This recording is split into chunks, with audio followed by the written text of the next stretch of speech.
বিএনপির নামকরণ করে এই বাসাতে কালকে গত রাত্রে যে হইল সব দামি দামি জিনিস জামাল সরকারের নাম বিক্রি করে এসব অপকর্ম চালাইতেছে। স্বৈরাচার শেখ হাসিনা সরকারের পতনের পর সাভারের মূর্তিমান আতঙ্ক হিসাবে আবির্ভূত হয়েছে হলমার্ক কেলেঙ্কারিতে জড়িত হাজী জামাল সরকার ও তার ভাতিজা শাওন সরকার।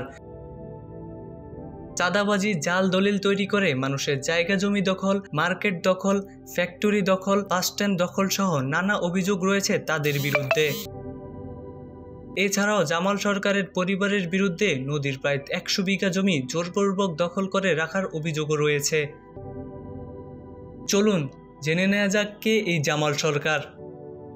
ভুয়া মুক্তিযোদ্ধা জামাল সরকার ও তার অপর দুই ভাই।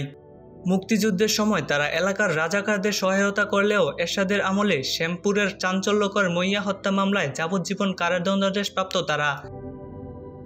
3 ভাই হত্যা মামলায় সাধারণ ক্ষমা পাওয়ার জন্য বিপুল অর্থের বিনিময়ে ভুয়া মুক্তিযোদ্ধা সার্টিফিকেট তৈরি করেন এবং জেল থেকে বের হন। পরবর্তীতে সেই সার্টিফিকেট যাচাই বাছাই করে ভুয়া প্রমাণিত হয়ে বাতিল হওয়ায় তারা উচ্চ আদালতে মামলা করেন। জামাল সরকার বিগত আওয়ামী লীগ সরকারের আমলে মামলা থেকে বাঁচতে ও নিজের অবৈধ সম্পদ রক্ষা করতে তার ভাতিজিকে বিয়ে দেন আওয়ামী লীগ নেতা রাজীব সমরের ফুফাতো ভাই আরেক আওয়ামী লীগ নেতা নাজিম উদ্দিনের ছেলের সাথে। শুধু তাই নয়, প্রত্যেক মাসে রাজীবকে মোটা অঙ্কের মাসোহারা দিতেন জামাল সরকার। এলাকাবাসী জানান, বিএনপির নামকরণ করে এই বাসাতে কালকে গত রাত্রে যে হইল সব দামি দামি জিনিস, টিভি, ফ্রিজ, যত আলমারি, আইপিএস ছিল, এগুলো দামি দামি জিনিসগুলো সব লুটপাট করে নিয়ে গেছে রাত্রে। তো এটা যত সম্ভব এরা বিএনপি নামকরণ করে এইসব লুটপাট, এটা এখন সম্ভবত আমরা করে না, কিন্তু এরা এই যে কিছু হেমায়তপুরের লোকজন আছে, তো ওনারা যত সম্ভব জামাল সরকারের নাম বিক্রি করে এসব অপকর্ম চালাইতেছে।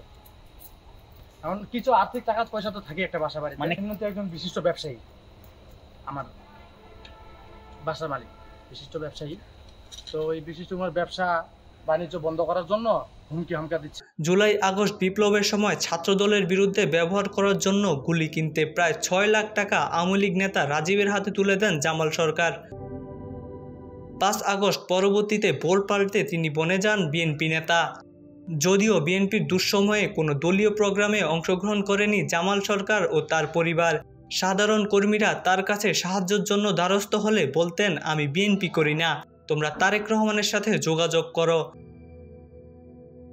বর্তমানে বিএনপির একজন বড় নেতার সহায়তায় তারা সাভার থানা দখলে নিয়ে রমরমা মামলা ও তদবির বাণিজ্য চালাচ্ছেন। সাভার থানার সকল জুলাই আগস্ট বিপ্লবের সময় ছাত্রদের বিরুদ্ধে ব্যবহার করার জন্য গুলি কিনতে প্রায় 6 লাখ টাকা আওয়ামী লীগ নেতা রাজীবের হাতে তুলে দেন জামাল সরকার। তাদের কাছ থেকে মোটা অঙ্কের টাকা নিয়ে মামলা থেকে বাদ দিয়েছেন তারা।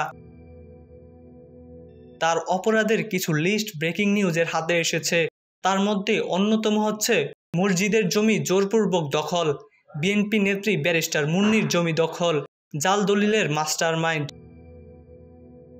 শ্যামপুরের রইসা হত্যা ও সিংড়াইয়ের রাস্তা এলাকায় মনোয়ার হত্যার আসামি, ইউনিয়ন পরিষদ নির্বাচনে আওয়ামী লীগ নেতা ফখরুল আলম সমরকে নির্বাচিত করার কারিগর, আওয়ামী লীগের আশ্রয়দাতা, হলমার্কের মামলায় দুর্নীতি দায়ে সাজাপ্রাপ্ত আসামি, দলেশ্বরী নদী দখল করে বালু ব্যবসা, ডিবি পরিচয়ে অপহরণ করে মুক্তিপণ আদায়, ট্যানারি শিল্প এলাকা ও বিভিন্ন গার্মেন্টসের মালামাল ছিনতাই, সাভারের হেমায়তপুরে বাসস্ট্যান্ডে চাঁদাবাজি। আর তাদের এই অপরাধের বিষয়ে কেউ প্রতিবাদ করলে তাদেরকে নিজেদের লঠিয়াল বাহিনী দিয়ে টর্চার করে মিথ্যা মামলায় ফাঁসিয়ে দেওয়া হয়। তাদের এই অপরাধের শেষ কোথায় প্রশ্ন থেকেই যায়।